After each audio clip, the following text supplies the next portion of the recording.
Good evening, everybody. On behalf of the ECG study group, today we have got the speaker, a man with multi-dimensional personality, Dr. Abdullah Al Jamil.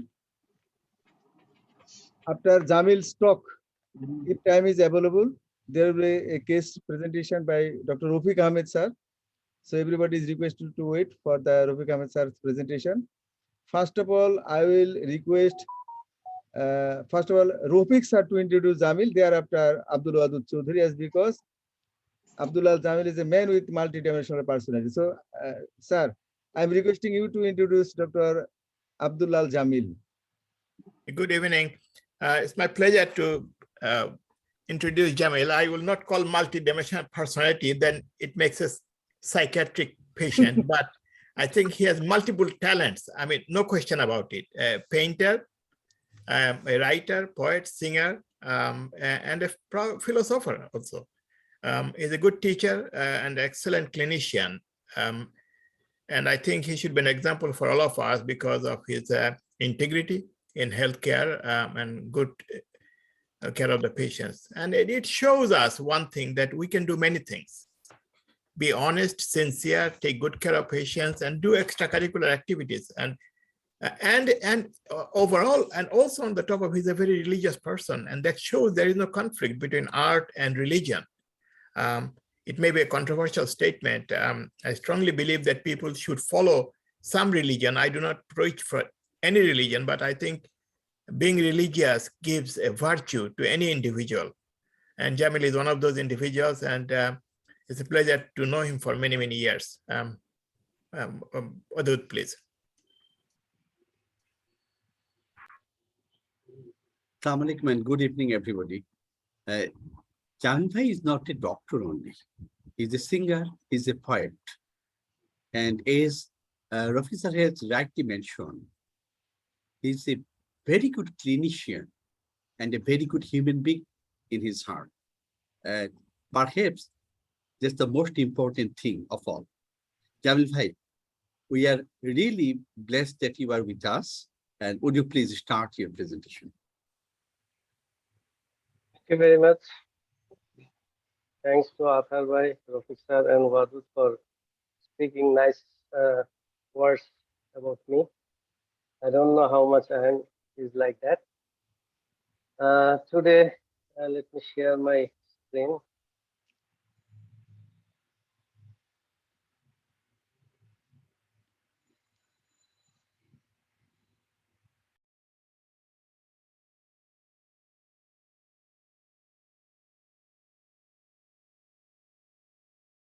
Is it visible? Yes, Jamil, visible. Yes, well visible. After you check wine glass equation.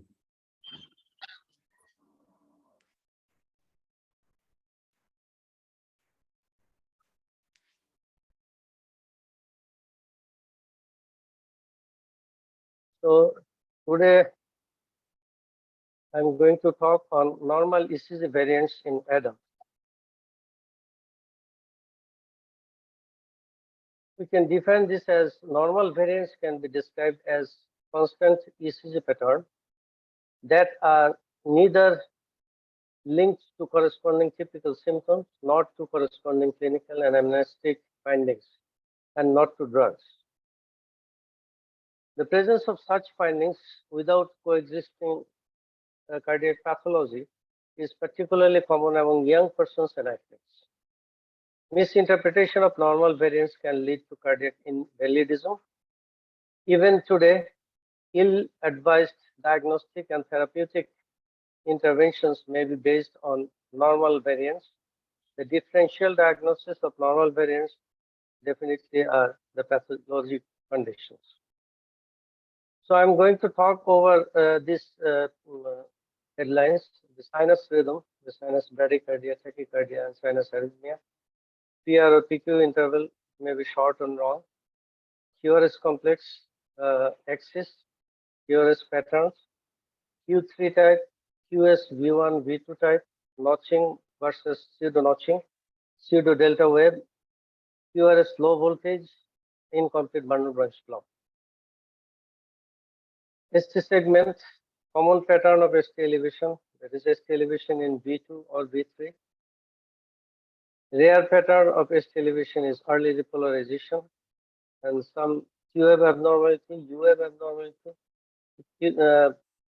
prolonged or shortened QT interval, arrhythmias, day-to-day and circadian variation. Sinus rhythm, the sinus bradycardia, often seen as a normal parent in individuals at rest and usually in athletes. One example is Björn Borg, of a Swedish renowned player. His resting heart rate was 40 beats, around 40 beats. Episodes of a rate less than 40 per minute were observed in young healthy people in 24% of men and 8% of women. It may be present.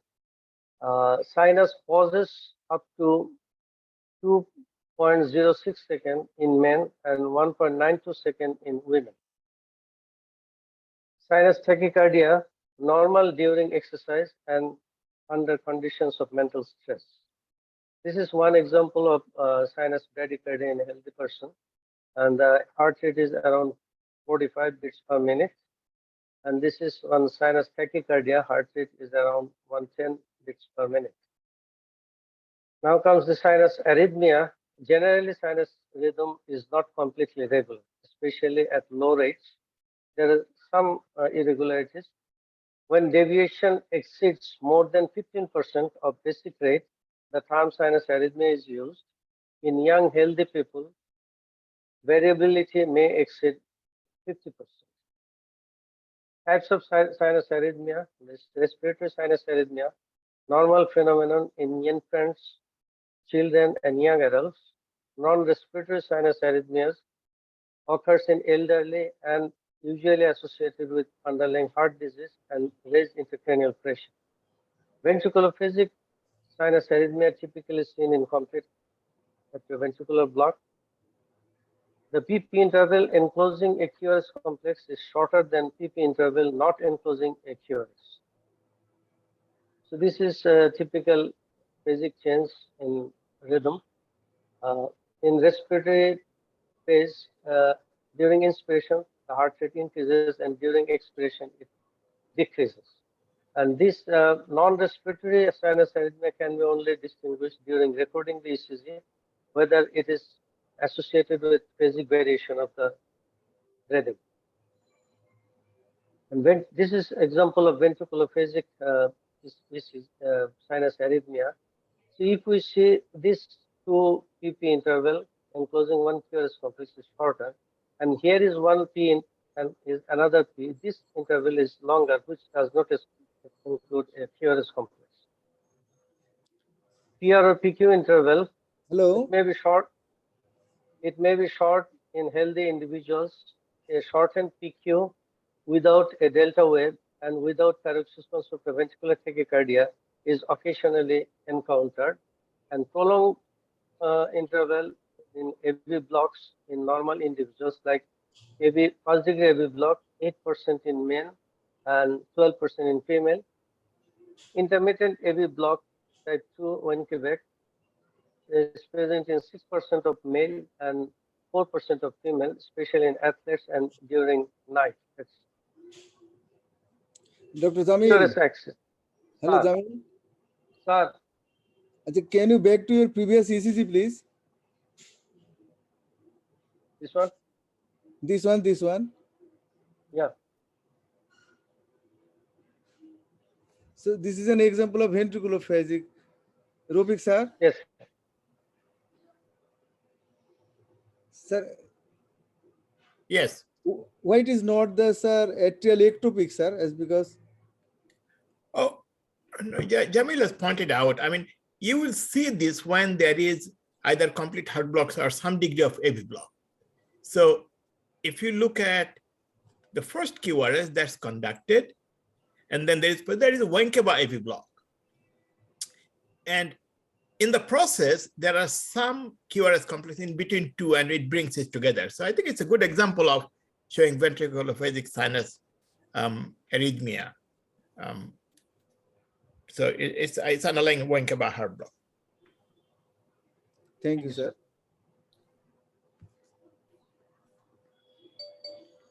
Rafique bhai, there is in that example, the last one is little complicated than more ventricular phase sinus arrhythmia, because some of these, if you look at some of these, like first, second, third beat of QRS. Yes. And then, but if we, I think sinus arrhythmia is we have to trace all the PP interval. And then, but if you look at some of the QRS complexes, these are like, I'm not sure whether these are captured beat from the preceding P wave. Yes, because two possibilities. The first P is conducted, second P is conducted, third P is either conducted with a long PR interval or that's a junctional escape beat. Correct. And the next didn't conduct. And I think more likely that the third P conducted with a very long PR, and then the next one did not conduct. And that created this pattern. It's basically the contraction of the ventricle stretches the atrium and makes the next P wave come earlier. Professor, may I just make a comment, sir? Yes. Sure, Ashok. Sir, if we see the third QRS in the rhythm strip, lead 2. Yes. Third QRS complex, just before QRS complex, there is small, that's it. That is the P wave. Yes. So definitively, this is the complete heart block. This is not Wenckebach, sir. Well, no, I'll tell you why. So, yes, it's a possibility it's a complete heart block. But if you look at there is another P, if we go second from the last, yes, there is another P. So P merged with the QRS complex. So there is AV dissociation. There is no doubt about it. Okay. So if there is AV dissociation, the ventricular rhythm should be a junctional escape rhythm, and it should have been regular. So the way to differentiate between AV dissociation and some degree of conduction when you see a pattern of irregularity. So in complete heart block, if you see some degree of, let's assume this is complete heart block. The irregularity can only be explained by some conducted P waves. Otherwise, you will not see the pattern of irregularity. Sir, in that case, we can tell it, sir, high degree AV block.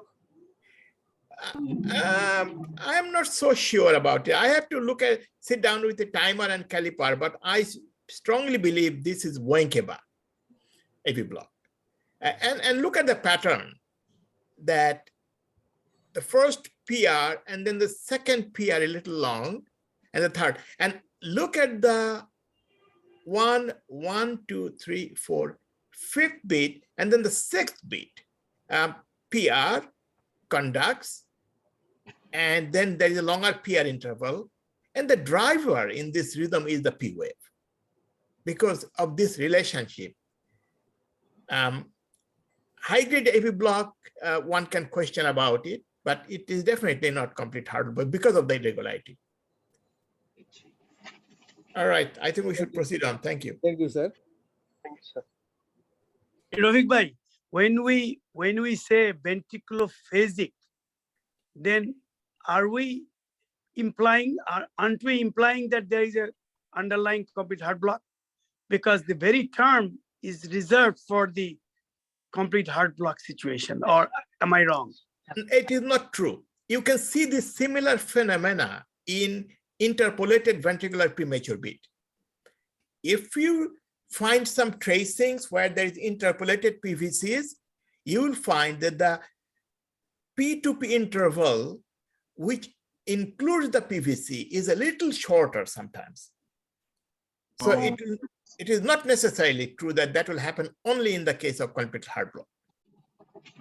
Sir, it is very interesting. So what might be the reason? Is it some reflex from the ventricle conducted to the sinus node like this? No. So nobody knows, but the theory is that when the ventricle contracts, it stretches the atrium. And it we have to understand the P to P interval. There are two phenomena. One is the rate of depolarization. Second, sinoatrial junction conduction. And also influence of the vagal tone. So, I mean, it's just a theory that the stretching causes it. The ventricular contraction pulls the atrium, and that's just a theory. I would have read this as complete heart block with ventricular phasic variation. I would definitely call this, Rafique, by some kind or a high grade AV block with ventricular phasic variation, because I cannot call it a block PSC. All right, good. Let's go. Here. Now the QRS axis, the frontal QRS axis must be determined in a lying position. This is recorded in a lying position. QRS axis undergoes a rotation from right to left with aging, and right axis or left axis deviation are very rare in middle-aged persons. So here, this table shows the gradual when the age increases, the QRS axis deviates towards the left. QRS pattern, the Q3 type corresponds to QS or QR pattern in lead 3, sometimes combined with a QWave or very occasionally a QS pattern in AVF also. QS or QR pattern in lead 3 is found in normal hearts. So this is one example of Q3 pattern. It is only isolated. 3 has QRS, QWave, pathologic QWave, and We cannot see inversion. the slide, Jamil bhai. ECG slide we cannot see. Is not seen. Only the previous slide we can see. Maybe due to I can see QRS complex slide. Yes. But next slide is different, I think, sir. now this one. No, it's not moving. Slide not moving. Yes, sir.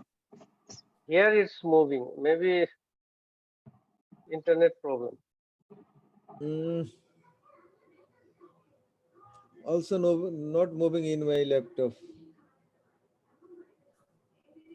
So for the audience, while we are solving this, that look at this, we are multiple consultants. We have debate about the previous ECG, that whether it's complete heart block or Wenkeba. And it's a debate that we should have. One of the way to resolve it is to look at long rhythm strip. So we always do that. I mean, when we have confusion, we will look at the telemetry strips, we will find longer rhythm strip or do a long rhythm strip ECG to resolve this kind of questions.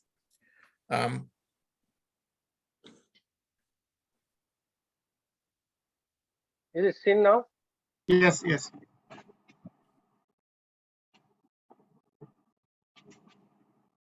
Please go to slideshow.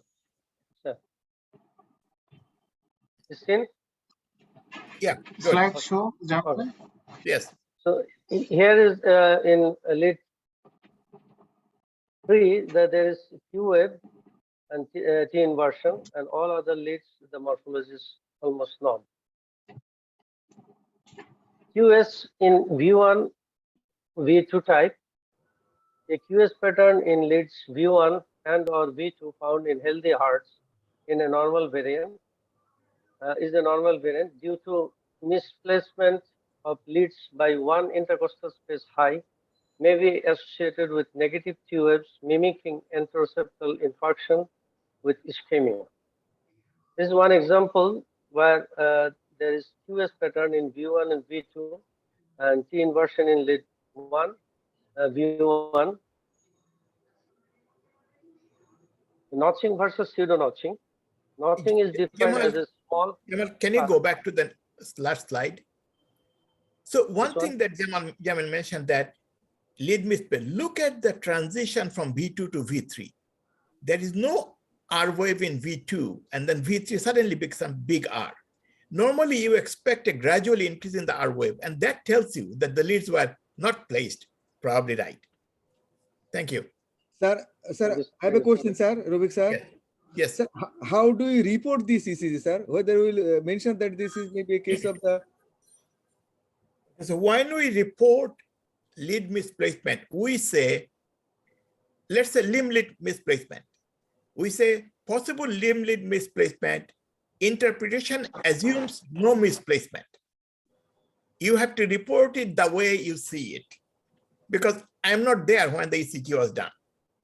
So if I have an old ECG which shows different, I'll say ECG finding consistent with septal MI. Please repeat ECG if needed clinically with proper lead positioning. Thank you, sir. Thank you.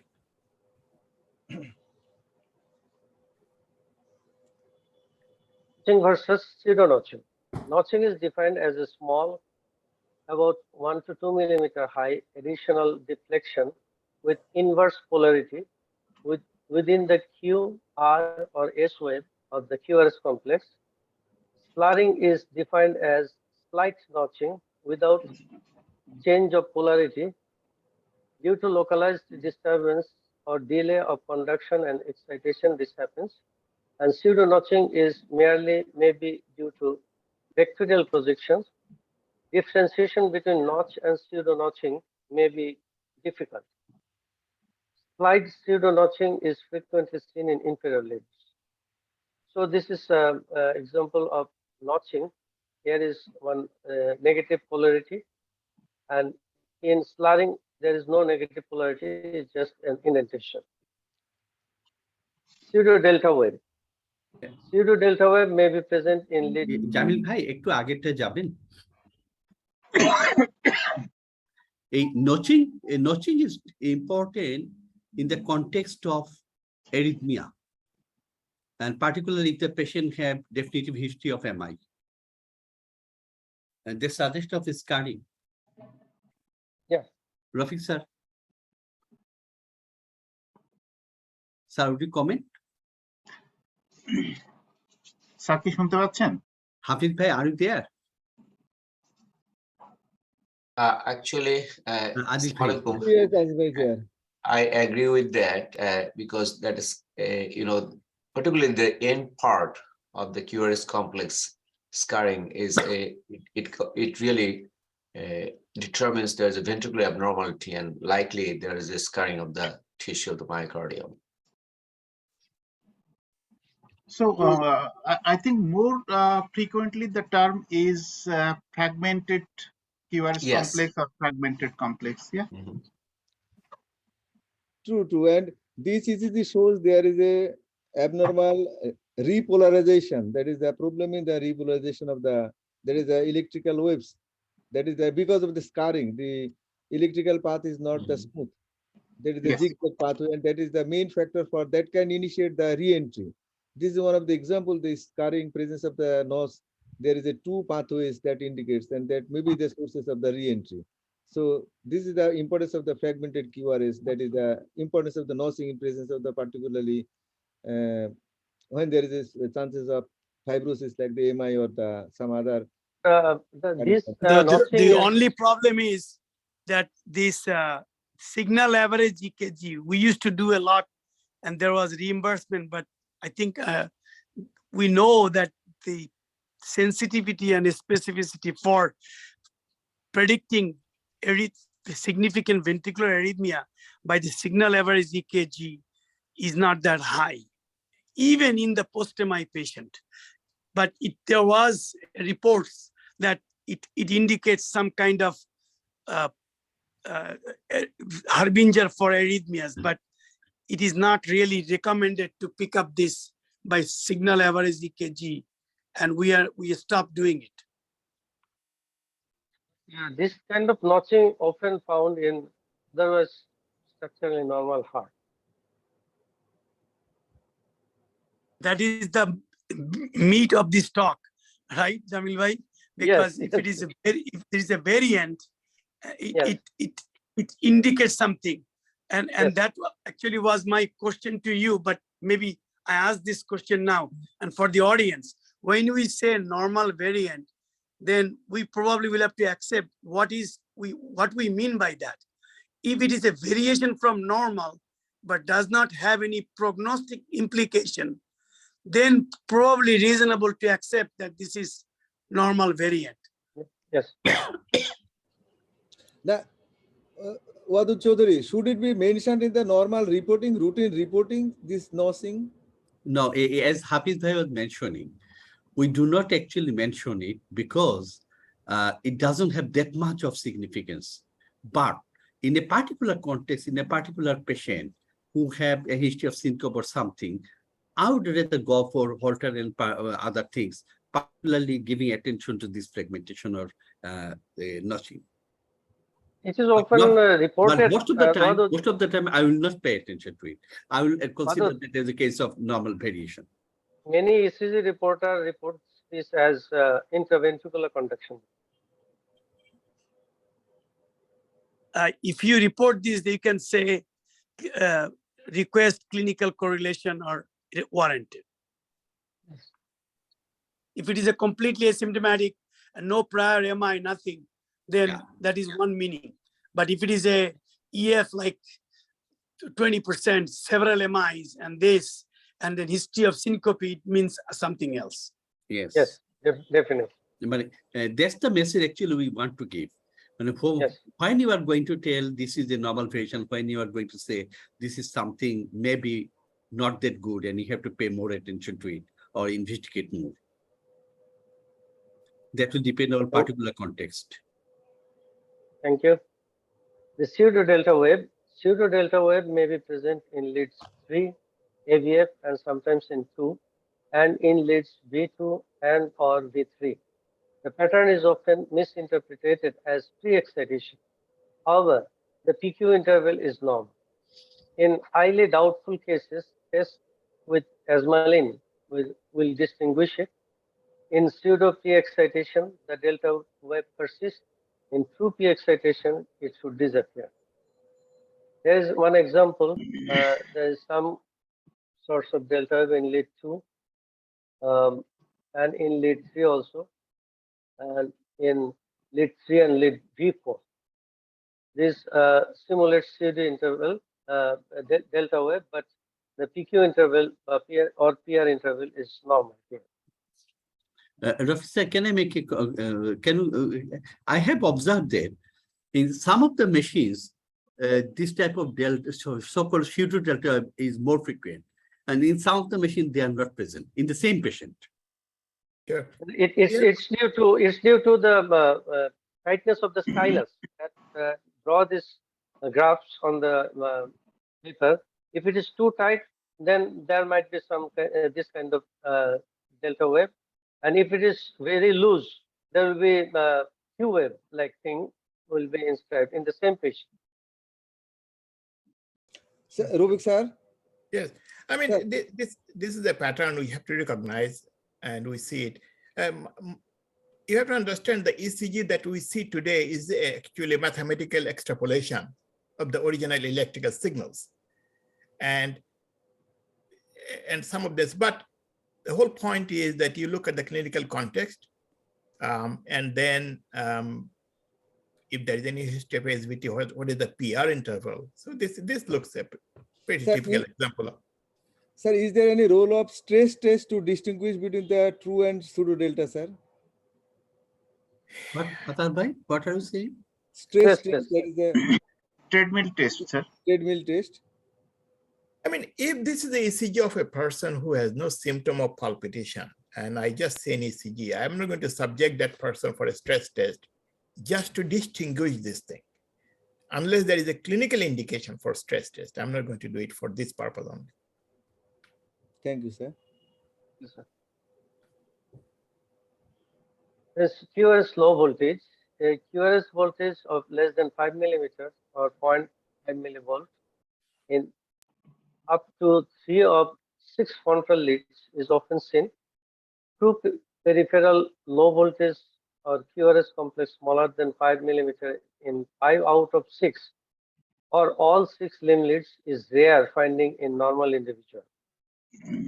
This is one example of low voltage ECG where in limb leads, all limb leads shows less than 5 millimeter and in chest leads is less than 10 millimeter of the QRS complexes. And this often found in normal obese person. Then incomplete right manual branch block, a RSR in late V1 is frequent finding in healthy people, especially in young people.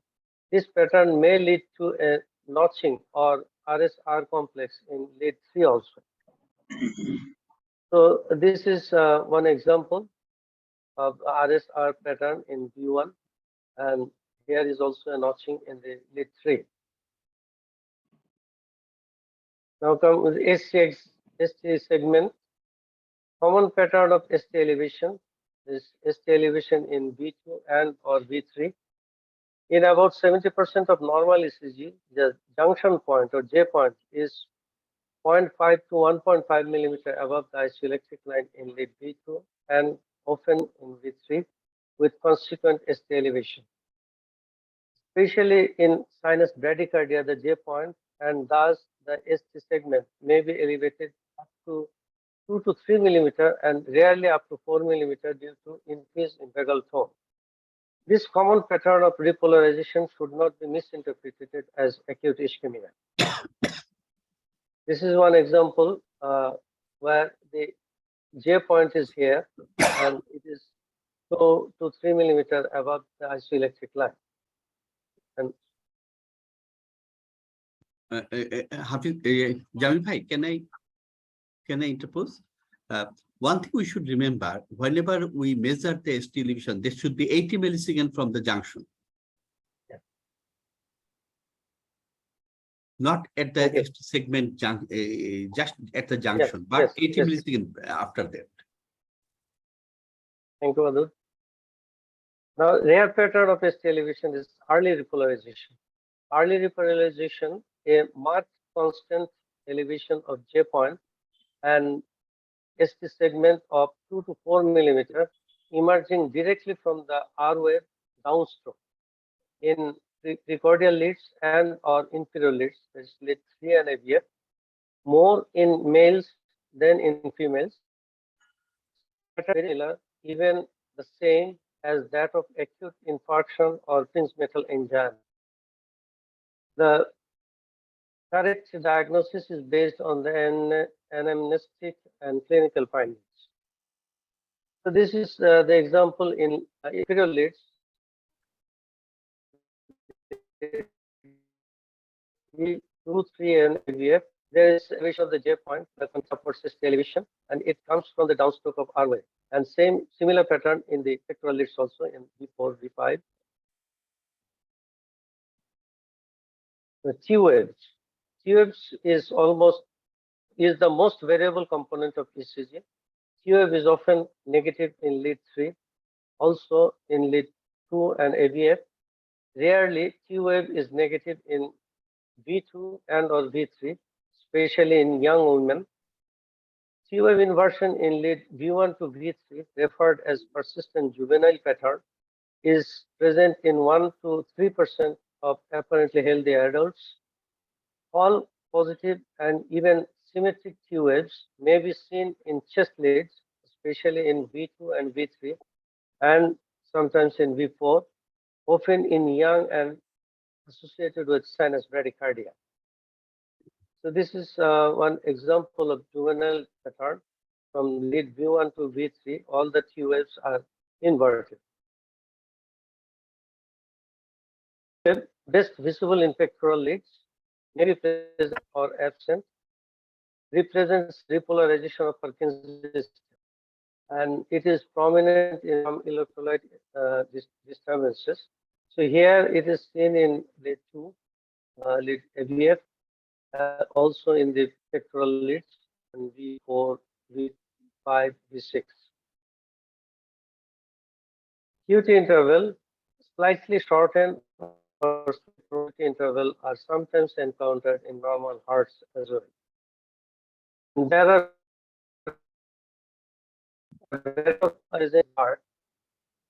There are a substantial number of arrhythmias that occur so frequently in normal individual and may represent normal variants.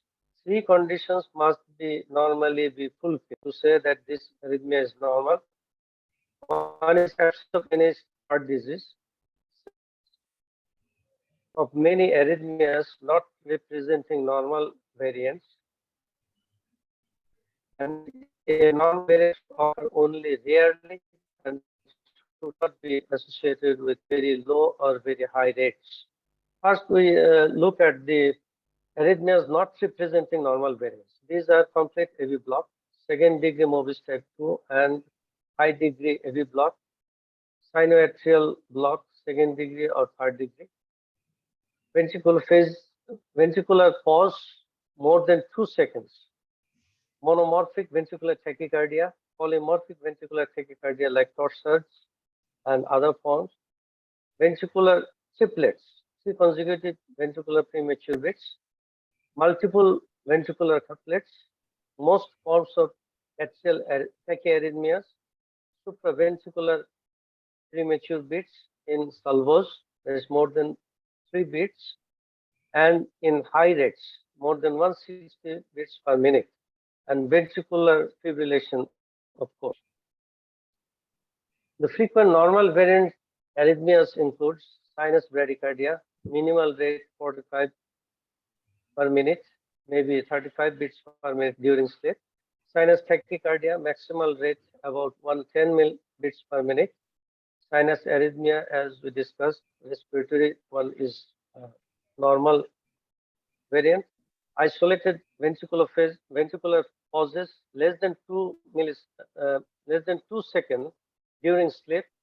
Isolated AV junction, junctional escape beats, short episodes of AV nodal rhythm, short episodes less than 10 beats of AV dissociation, short episodes of accelerated idionodal rhythm, episodes of ectopic atrial rhythm, supraventricular premature beats, and ventricular premature beats. Now, day-to-day circadian variations occurs in QRS amplitudes and axis and in T waves at the different days and different times of the same day. Disappearance and reappearance of small Q waves. Q wave changes were fairly common. Inversion may be recorded in particular time of a day. Thank you all for patient hearing. Excellent. Emil, can you go back to your ST elevation slide, please? Early repolarization.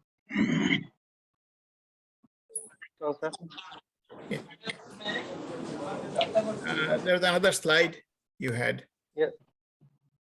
This The one. next one. Was there another one This one? before that? No, sir, this one and that one, there's forest elevation.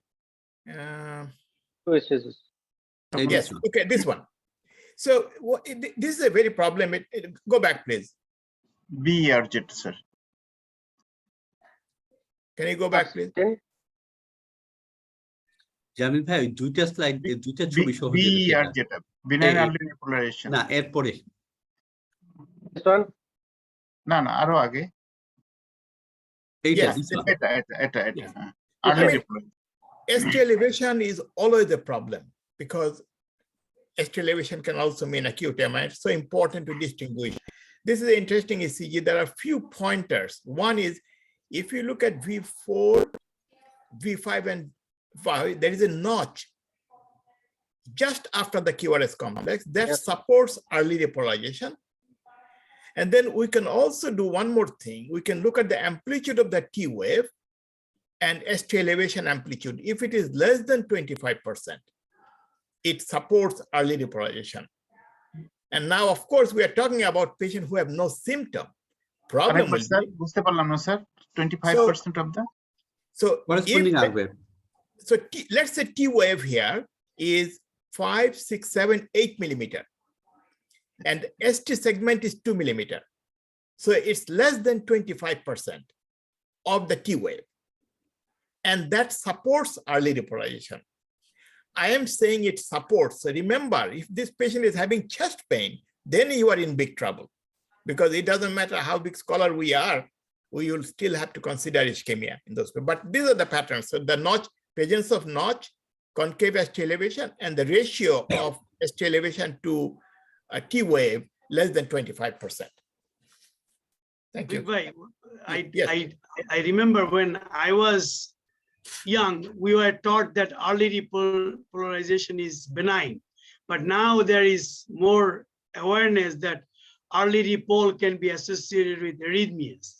And they are even mentioning about different forms of early repolarization. But let me say one other thing with the early repolarization, that when, if you see this EKG or the next EKG, when the R wave and the QRS that fuses, you know, that Jamil bhai, if you show the next EKG, that when in the 12 lead, the way we print the EKG is now that the R of the V5 is fusing with the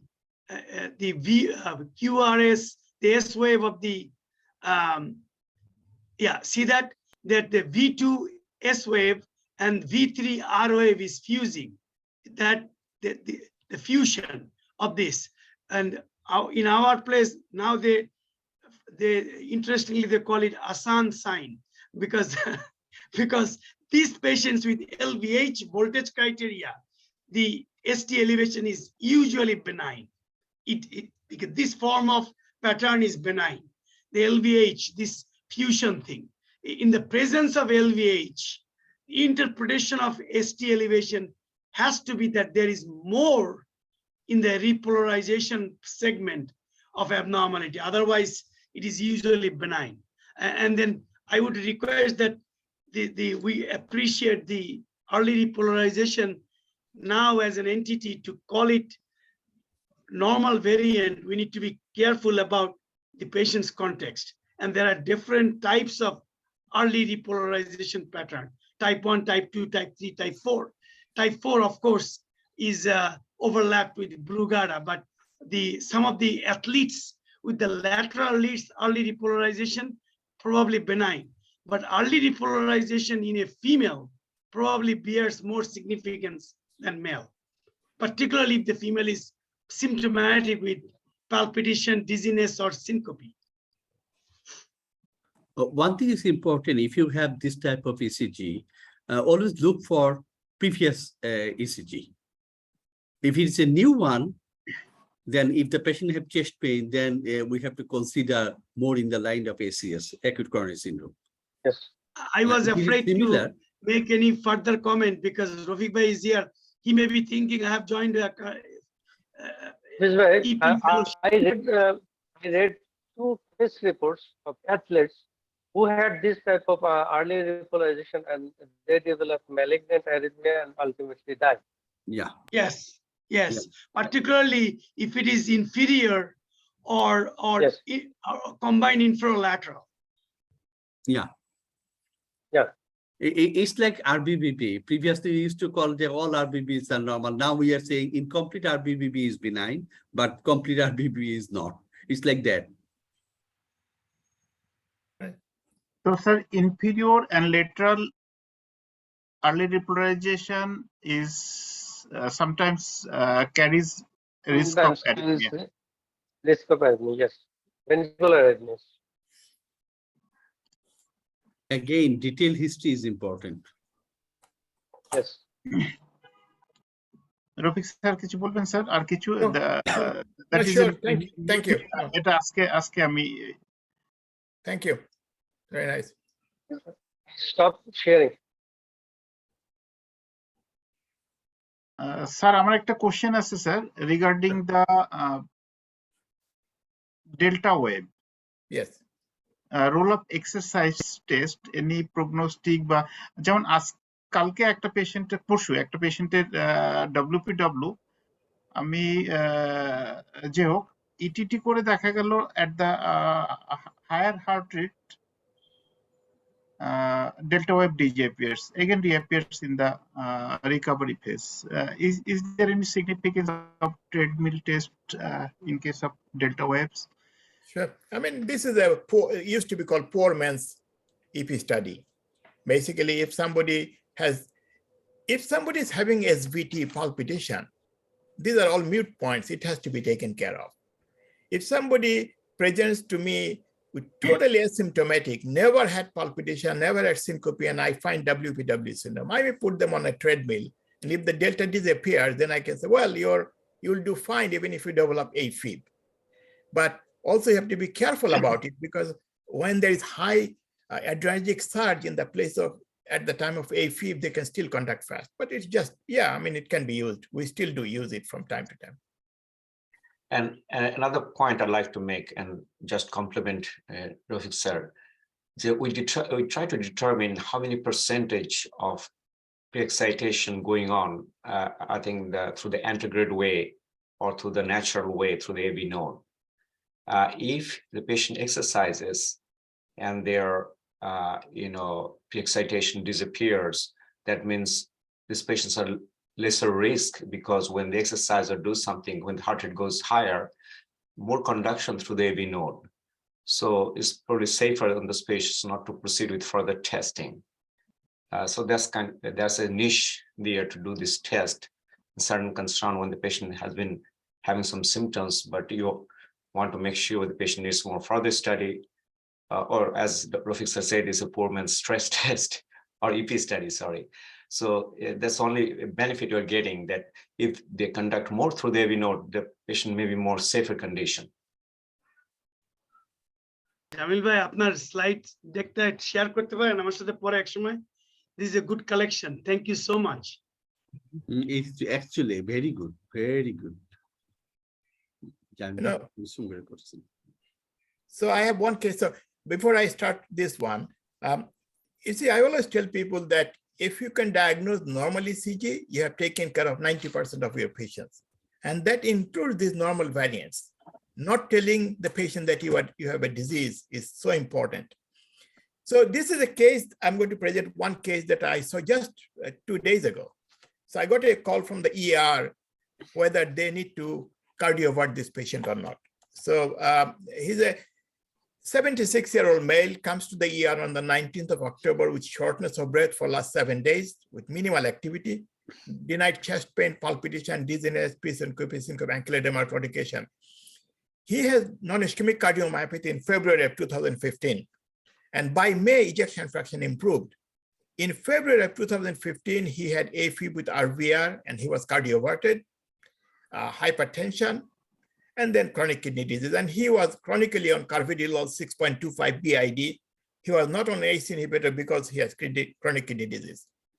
And so ejection fraction, I mentioned in 2015, you can see in the echo, was 20 to 25%. By May of 18th, EF improved, and in echo in December of 2021 showed ejection fraction 55 to 60%. He had a cardiac catheterization, which showed normal coronary arteries in 2015. So, and this is the ECG that I was called with. As you can see, the heart rate is 124. So I need a pole. So I gave only two choices. Is it a supraventricular rhythm, which includes sinus tachycardia, atrial flutter, SVT with left bundle branch block, or is it ventricular tachycardia?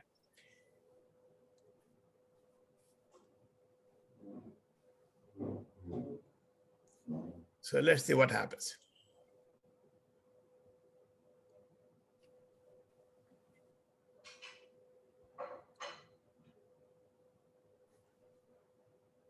Rafique bhai, আপনি বললেন যে এই cardio version করবে কি করবে না জিজ্ঞাসা করতেছি ইয়ার না? Yes.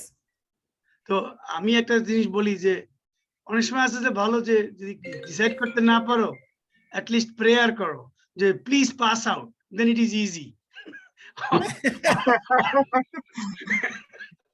But okay, so this is good. So majority thought is SVT with underlying left bundle branch block, and some thought ventricular tach. And these are, I mean, I will not blame any side for this. I mean, the question was that but it is so important to make a clinical decision. If it is VT, even the patient's blood pressure is 130, I cannot leave this patient overnight in ventricular tachycardia because patient may crash in the middle of the night.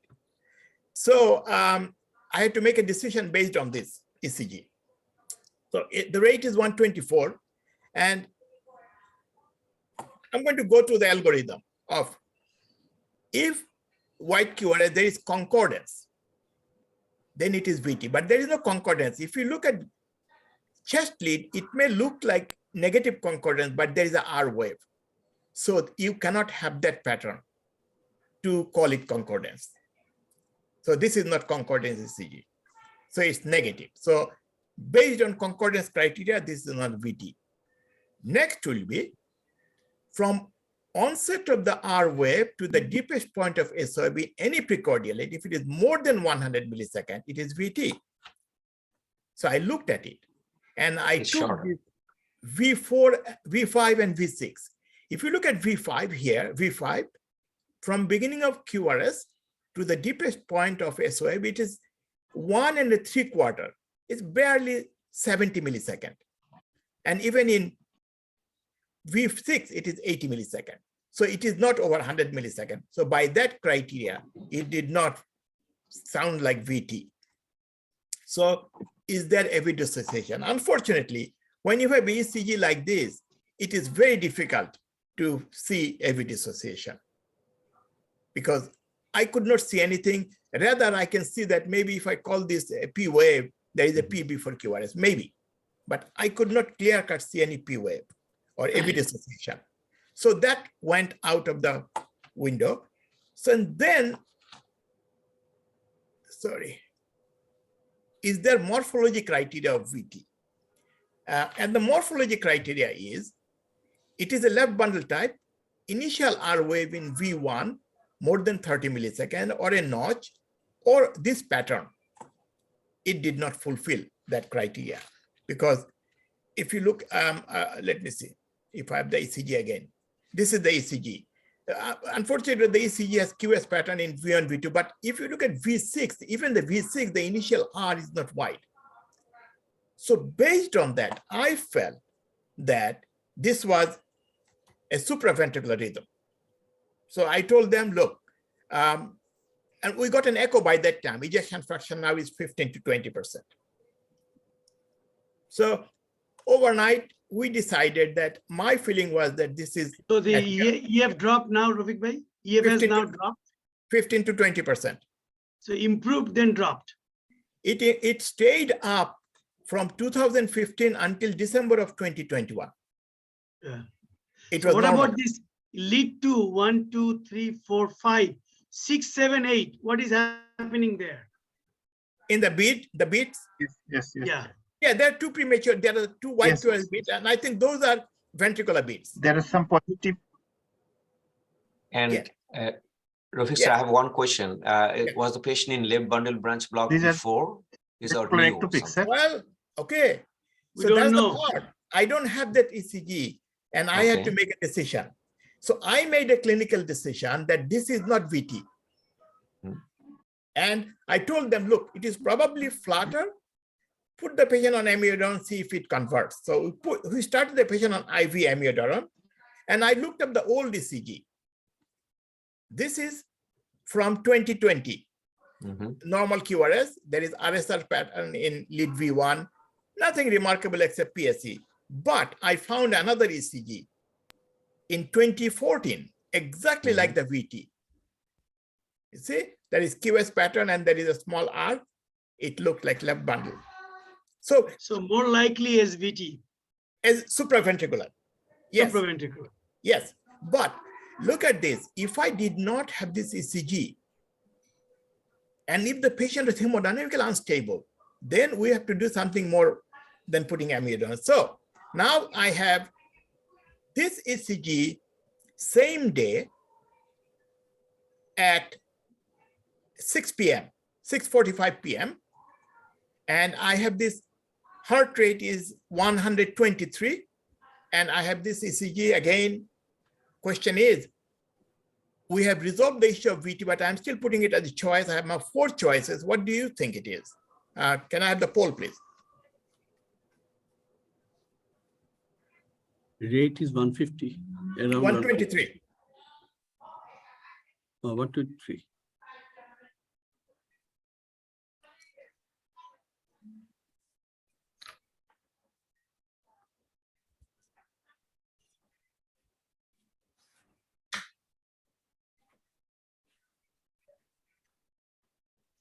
clinically Rafique bhai heart failure আছে? Oh yes, patient basilar Now critical, 15%. Yeah. 1/3 of the way of the heart, Yeah. hemodynamically stable, and Or heart failure. Heart failure, yeah, no question. Yeah. But this patient never had palpitation, even when the heart rate was 123. So majority say sinus tachycardia with left bundle branch block. I'm glad that they did. Still, some people said VT. 2% said atrial flutter, and then a sinus tachycardia with hyperkalemia. Sinus tachycardia with hyperkalemia, I gave it an option, but please remember, with hyperkalemia, you will not get any sharp signal. Look at V5 and V4, there's a sharp R wave initial. It is unlikely that you will see that in hyperkalemia. If you look at lead 1, it may look sinusoidal, but such a sharp signal in V4, V5, V6, it is unlikely to be hyperkalemia. Question is whether it's sinus tachycardia or atrial flutter with 2-to-1 conduction. So at 3 p.m., the heart rate was 125, at 6:45, 123. And then I'm going to go to the next ECG. This is the ECG next day. Heart rate is 122.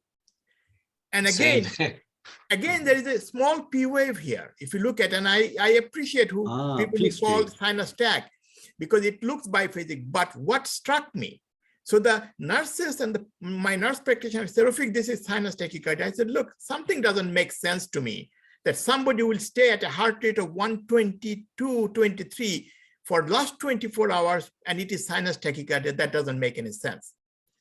And this was about before cardioversion.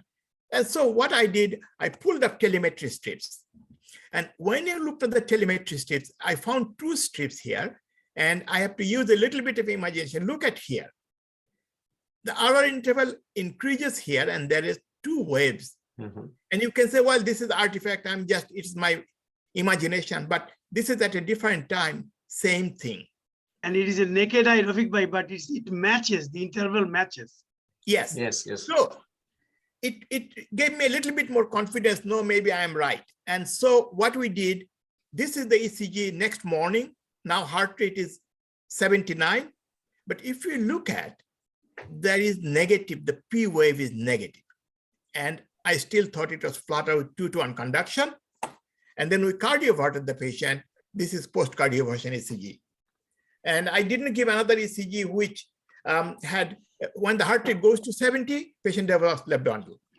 So with slow heart rate, it goes to, so this is an interesting case for me, because I think we had to make a crucial decision, leave this patient overnight with this heart rate, and make the decision not to do any emergent cardioversion. And the question is now that, as I said, echo, ejection fraction now 15 to 20%. I want a poll. What do you want to do? Continue medical management, reevaluate LV function in 3 months, or medical management, implant a defibrillator prior to discharge from hospital? Poll, please.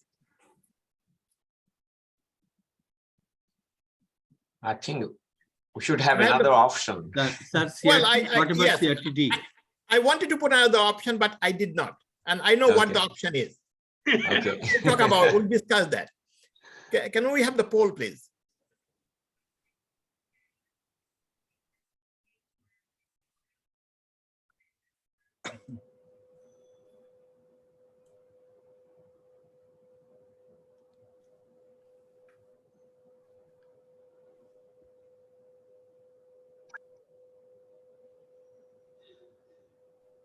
And please participate in the poll, please. There is no, because we want to make sure that we have like 48 participants. If I take the faculty out of this, so at least 30 should be participating, please. So this is a good split. So I will, there is no D choice, so, but 5 said medical management, reevaluate ejection fraction 3 months, and then 6 said implant a defibrillator. Before I say anything, anybody, any of the faculty, any comment? So when I interpret anything, Rafique bhai, I also, for some reason, I keep this in mind, the cost and where is the data? Where is the data and where is the cost? Because to continue, this patient has shown nicely that the LV can get better and then LV deteriorates.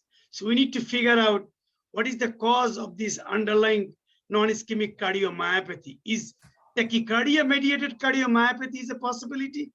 And then what, in that context, what we can do to minimize the cost, because I'm reluctant to go with a defibrillator at this point, device. Before that, I need to try everything else in terms of, and we have nicely shown that there is no sudden cardiac death in this patient. We are not talking about secondary prevention. We are talking about primary prevention, and we have time to sort out that and maybe have a deep dive look.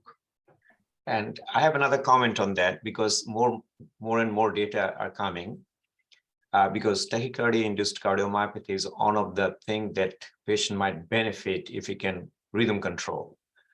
And as recently we had a lecture in DMC, I showed that one of the case. The thing is that I probably focus on most likely tachycardia-induced cardiomyopathy, whether you can do some permanent solution on this patient. Whether since it's a flutter, there's a possibility for ablation.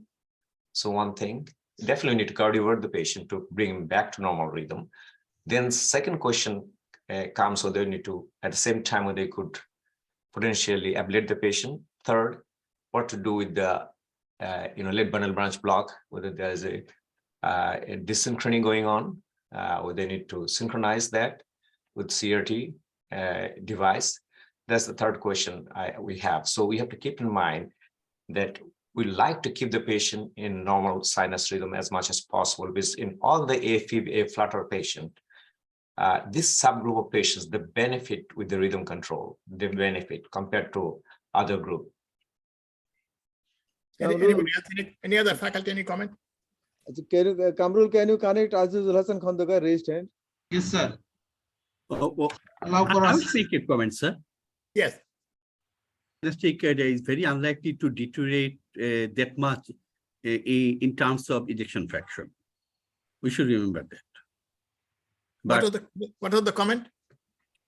sir, any person with persistent sinus tachycardia is unlikely to deteriorate in LV function that much. Absolutely, absolutely. And whenever you see the LV function deteriorating that fast, it must be some sort of cardiac tachycardia, the malignant tachycardia. Atrial flutter is particularly important. Okay, so let me answer this question. Hafiz actually alluded to it very nicely. Let's make an assumption that this patient actually a new onset cardiomyopathy, because in December of 2021, ejection fraction was normal. So when I get a new onset cardiomyopathy, I have to treat them medically for 3 months. And of course, I have to rule out ischemia if I need to, if I clinically feel it's important. And if after 3 months of medical treatment and management of ischemia, if there is ischemia means coronary disease, then ejection fraction less than 35%, then we put an ICD in for primary prevention of sudden cardiac death. So implanting defibrillator in this patient is a little premature. Second, this patient in 2015 presented with AFib with RVR and had no palpitation. And this time also with a heart rate of 124, he complains, it is possible, this kind of patients, what they do, they stay in a heart rate of 120, 130, 140, 150 without any symptom for months and develops cardiomyopathy. And it will improve, hopefully. So hard question is whether I need to do an ablation on this patient or not. I am not going to do an ablation on this patient. Why? Look at this patient. This patient had AFib in 2015, and he did fine for 7 years without any antiarrhythmic medication. As a matter of fact, after cardioversion, I've stopped his amiodarone. So I'm going to send this patient out on medical management. Now, he's still in the hospital. Tomorrow, I'm going to repeat an echo. If I find that ejection fraction is more than 35%, then fantastic, because I don't want to put him on a live vest. If his ejection fraction is less than 35 tomorrow morning, I'm going to put a live vest in and discharge him home on medical management. And I'm hoping that within the next few months, his ejection fraction will get better. And then I'll just continue following it. The question is whether I am going to do a stress test or not. Probably I'll do a stress test, but I'm not doing a nuclear stress test just to make sure things are all right. That I'll do as an outpatient. Hafiz, any other comment on this? Hafiz? I think Hafiz disconnected. Rafique sir, one question I have. Yes. We definitely need to do cardioversion in our resources that you have. If the patient is in Bangladesh, then concerned about what kind of medical antiarrhythmic or what you're going to choose. I know you're taking off the amiodarone. Yes. Because there's likelihood the patient might go back. Sure. Yes. No question. Yes. But if you look at this patient, for 7 years, he did fantastic without any antiarrhythmic medicine. I am not going to put him on antiarrhythmic. What I'm going to do, I'm going to educate him how to check his pulse at home, either manually or with a blood pressure machine. And I will tell them, look, if at any time you find that your heart rate is constantly over 100 beats per minute, tell us. And if I find that within the next 2 to 3 months or within 6 months, he has recurrent atrial flutter or fibrillation, then I will consider either ablation or antiarrhythmic treatment, but not before that. Rafiq ভাই, আপনি এখনই কেন অ্যাবলেট করবেন? খন্দকারের হাত তুলেছে, তাকে ঢুকতে দাও। কি বলতে হাফিজ?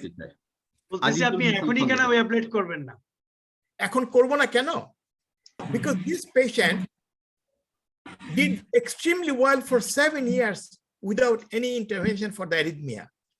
And if this patient stays without, first of all, we do not know what type of flutter it was. It is the atypical flutter, so we don't know the focus.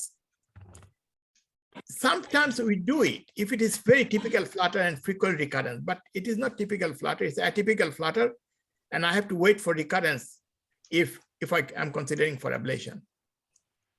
আচ্ছা, কে যেন হাত তুলেছিল, ডাক্তার আইজুল হাসান, তাকে একটু করতে দিবা, কথা বলতে দাও না? স্যার অ্যালাউ করা আছে স্যার।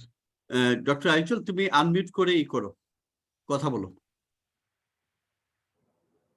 ডক্টর আইজুল হাসান, হাত হ্যান্ড রেজ করা।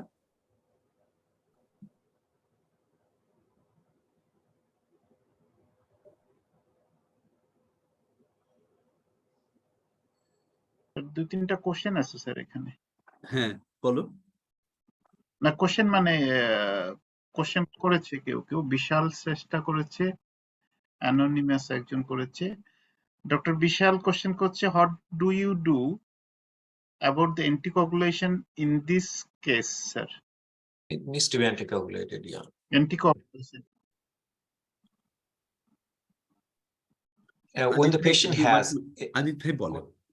when the patient has LV dysfunction, that's a different entity apart from we call FCAPSC score that we consider normally for anticoagulation. If the EF is low, there's HRH and left atrial dimension is high, then this patient needs to be anticoagulated, because then we don't look for the FCAPSC score nowadays, because they have high propensity of blood clot formation and stroke. So this patient needs to be anticoagulated. Definitely, depending on the choice, what kind of choice you have, the kidney function, and NOAC, if the patient is, eligible for that and patient can afford that, then you can start on EPIC-7 or Xarelto. If the patient's kidney function at least 30%, clearance is more than 30, you can safely do that. But EPIC-7 definitely can do it. Other choice is always warfarin, but difficult to manage. In that situation, yeah, patient needs to be anticoagulated with that low EF. On the issue of anticoagulation, a couple of things I think important, because in the rheumatic mitral valve disease and atrial flutter, atrial fibrillation, they are off the chart. So we need to use anticoagulation in those patients.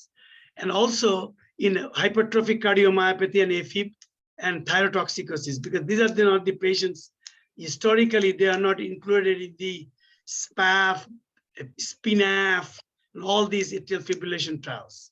But it is true, and it still holds true. If the CHA2DS2-VASc score is high, then in otherwise non-valvular AFib, the risk also goes higher with the stroke occurrence. So in this case, CHA2DS2-VASc is already high, we know. So I would be more inclined to give anticoagulation. So I'm sorry, I forgot to mention in my note that patient was chronically on warfarin because of high CHA2DS2-VASc score. So that's why we could cardiovert him without TE, because if he was not on anticoagulation, we had to do a TE cardioversion. We just did regular cardioversion because he was therapeutic INR for many months. I do TE regardless, because on Coumadin particularly, I don't know how much INR control, because therapeutic INR on Coumadin, if you look at the studies, they were really not so good. So I usually, to me, it's like an additional step, but I usually do TE cardioversion. Hafiz, this is the part of American medicine that I'll tell you what, everybody talks about INR. This patient INR, of course, was therapeutic. Last 6 months over 3, around 3. You know, when they want to sell this new drug, they talk about non-compliance with warfarin, blah, blah, blah. But nobody talks about non-compliance with NOACs. People are on Eliquis, they're not taking it. They're missing dose. That's the problem part. But even the non-compliance, the biggest problem, particularly even in the city of Las Vegas with the Coumadin, we have hardly any religious Coumadin clinic. I mean, this is practically becoming a problem because Coumadin clinic doesn't make money and nobody does it. So now we are switching more and more to DOAC because of that. Yes. So, I mean, but as Hafiz pointed out, that if there is any doubt about the compliance, about INR, we always do TE cardioversion because it makes it safer for the patient. More so in patients who have history of stroke and other comorbidity conditions, TE cardioversion is really a good option. Thank you. Excellent case, Rafique bhai. Thank you. Sir, my observation that in our country, patient with LV aneurysm, post-MI, or DCM and dilated heart, not many people are getting anticoagulation. They are putting 2 antiplatelet, not doing angio. Most of the time you will find that coronaries are normal, but not putting any anticoagulation. Yeah. Well, that is a problem. I mean, data is very clear for stroke prevention in this group, high-risk group for AFib. Those drugs doesn't really do much. I'm too curious. Apni heart failure medicine shop ekshate throw korchen ekhane, like Entresto and Carvedilol and Aldactone, No. inhibitors. This is the problem, Hafiz. This patient was chronically on Carvedilol 6.25 BID. He has chronic kidney disease. And so he was not on ACE inhibitor and Entresto because of that. So, but talking about chronic kidney disease for the audience, the presence of chronic kidney does not say that you cannot start ACE inhibitor. You have to look at the GFR, you have to look at the creatinine level, and you start the medicine and then reevaluate kidney function to see if it gets any worse. So I'm going to also find a new nephrologist if you can, he will be willing to give it, because they don't, sometimes it could be chicken or the egg. It could be prerenal cause of heart failure giving the creatinine high. And that exactly you need to do. And also, if there is no significant proteinuria, no cast, no glomerular disease, usually they tolerate very well and they actually benefit. And similarly, you know, in a diabetic patients, when there is no intrinsic renal disease, SGLT inhibitors and these may actually be protective for the kidney and delaying dialysis. So we are denying this very patient that we should be giving. Sure, no question. first thing, the patient has been on amlodipine, that should be discontinued. Hafiz, thank you. আমি একটু মাঝে মধ্যে follow Aziz sir হ্যাঁ patient আমার যতদূর মনে পড়ছে যে পেশেন্ট অ্যামলোডিপিনে ছিল আর কি, হ্যাঁ, carvedilol and amlodipine. So if question right now, definitely need to have a vasodilator. Amlodipine should be discontinued. You have any question about creatinine, you don't want to give anything, put an at least hydralazine and isosorvite long acting. But in my understanding, then sometimes we can start, actually can safely start the ACE inhibitor and monitor that, as Dr. Ahsan mentioned. And if the creatinine doesn't rise more than 15-20%, you should continue that, even with the chronic renal disease. They ultimately would benefit. Yes. All right, thank you. Professor, আমি একটু add করতে চাই sir. Definitely, please. এটা হচ্ছে sir যে যদি পেশেন্টের chronic disease থাকে স্টেজ 3 পর্যন্ত এসি ইনহিবিটর বা অ্যান্টাস্টোর দেওয়ার কোনো কন্ট্রাইন্ডিকেশন নেই, we can put it easily. But আমাদেরকে যেটা ফলো আপ করতে হবে যে ক্রিয়েটিনিন লেভেলটা বাড়ছে কিনা, 50% যদি বাড়ে স্টপ করব, যদি 30% বাড়ে আমরা এটাকে হাফ ডোজে কন্টিনিউ করার চেষ্টা করব। সেটা জাস্ট শুধু একটু ক্রিটিক্যাল ফলো আপ করলে হবে, এটাই হচ্ছে রিকমেন্ডেশন অনেক disease from the perspective. Interest বাংলাদেশে কি নামে এবং দাম কত? অ্যান্টাস্টোর পাওয়া যায় বাংলাদেশে 4টা বাংলাদেশও এন্ট্রাস্টোনামে পাওয়া যায়। এন্ট্রাস্টোনামে পাওয়া হাফিজ ভাই, আর হাফিজ আমি আপনার সাথে একমত এই ব্যাপারে। আমি কিছু পেশেন্টের AGLT2 এবং এন্ট্রাস্টো শুরু করে দেখছি একজন নেফ্রোলজিস্ট হয়তো বন্ধ করে দিচ্ছে, তখন আমি ইউজুয়ালি পেশেন্টকে আরেকজনের কাছে পাঠাই। দেখি আমি যতবারই দেই না কেন, নেফ্রোলজিস্ট যখন বলে এটা খাওয়া যাবে না, রোগী ওটা বন্ধ করে দেয়। Exactly. So you need to find a new nephrologist. বাংলাদেশে অরিজিনাল এন্ট্রাস্টোর দাম কম। বাংলাদেশে হলো $22, আমেরিকায় তো হলো 200 মিলিগ্রাম, আর আমেরিকায় বোধহয় $11, তাই না? Right. বাংলাদেশে এটা অনেক কম। আমাদের দেশে কিন্তু অরিজিনাল অনেক কম। ওরা এটা স্পেশালি বাংলাদেশের জন্য। যদি দেশি কোম্পানি হয় তাহলে আরো কম, যদি ইন্টারেস্ট হয় একটু বেশি, কিন্তু দেশি কোম্পানিতে একদম কম। আর অশোক দা, আপনাকে যেটা করতে হবে, এটা ফ্রিকুয়েন্টলি আমরা পাচ্ছি আর কি, যে নেফ্রোলজিস্টরা অলওয়েজ এটা করছে। তো ওদের সাথে একটু ভালো রিলেশন তৈরি করেন, ওদেরকে একটু আপনার যে গাইডলাইন গুলো একটু মাঝে মাঝে হোয়াটসঅ্যাপে পাঠান, তাইলে দেখবেন একটু কাজ হয়। একটা মিটিং করলে হয় যে কার্ডিও রেনাল এবং হার্ট ফেইলিওর, কিডনি ডিজিজ, একটা ওদেরকে আমাদের এক পেজে নিয়ে আসতে হবে। কারণ honestly after heart I love the organ most is kidney. So this is the problem. This problem not only in Bangladesh, exists in America. That Absolutely. 2 issues. You cannot start carvedilol because blood pressure is low. That's one fallacy. You cannot start ACE inhibitor because creatinine is high. Both are wrong notions. We can always try these medicines and then follow. The other problem is when one doctor says, look, you should never be on this medicine, it's going to kill you. It is very, very difficult to start that medicine. But we can always sit down with the patient that, look, I'm going to put you on the medicine. I'm going to check your kidney function, because your kidney function may be secondary to heart problem, that your kidney function is abnormal. And once you can improve it, kidney function will improve. And that is where the dilemma is. And of course, as Hafiz mentioned, that it's continuing education. I mean, we grew up at a generation when if I put beta blocker in heart failure patient, I would never pass MBBS. And look at where we are today, that we are giving beta blocker to patients with low ejection fraction. My professor would have killed me if I gave beta blocker to a heart failure patient. Thank you. I think we can close today. Yes, sir. Thank you very much, sir. Actually, very excellent presentation. Abdullah Al Jamil, congratulations. Thank you very much for your nice collection and beautiful presentation. Finally, excellent case by Rafique sir. Sir, our next session on the 6th November on pediatric ECG. Naharuma Haidar.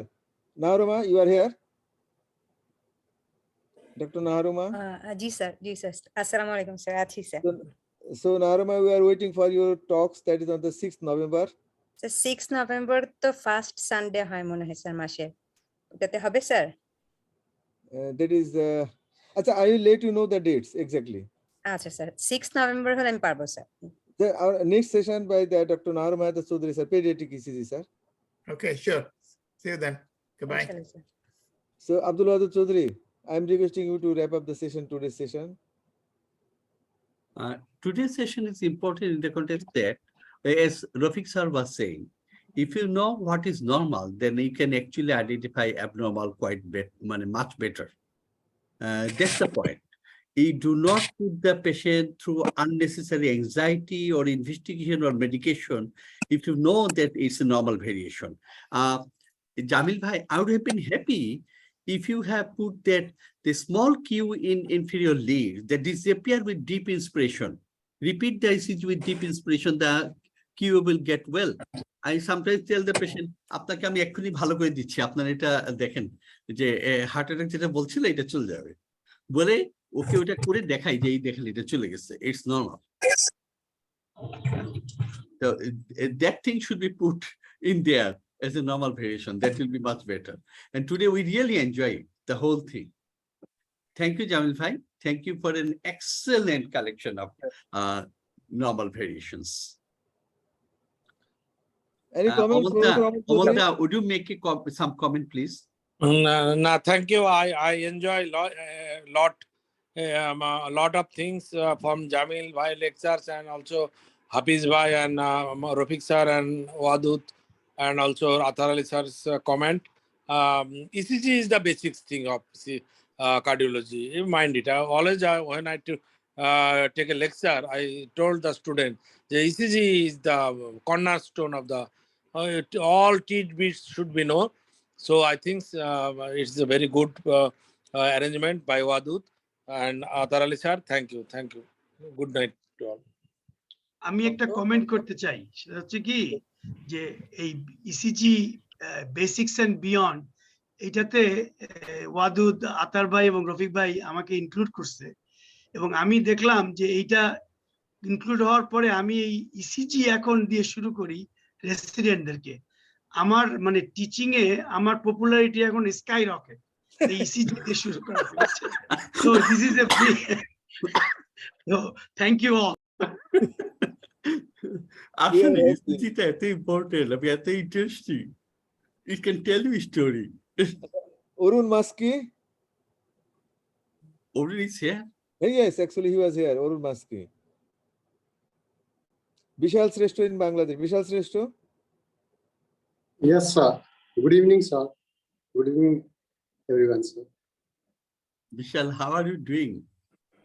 I'm doing fine, sir. I'm doing great, sir.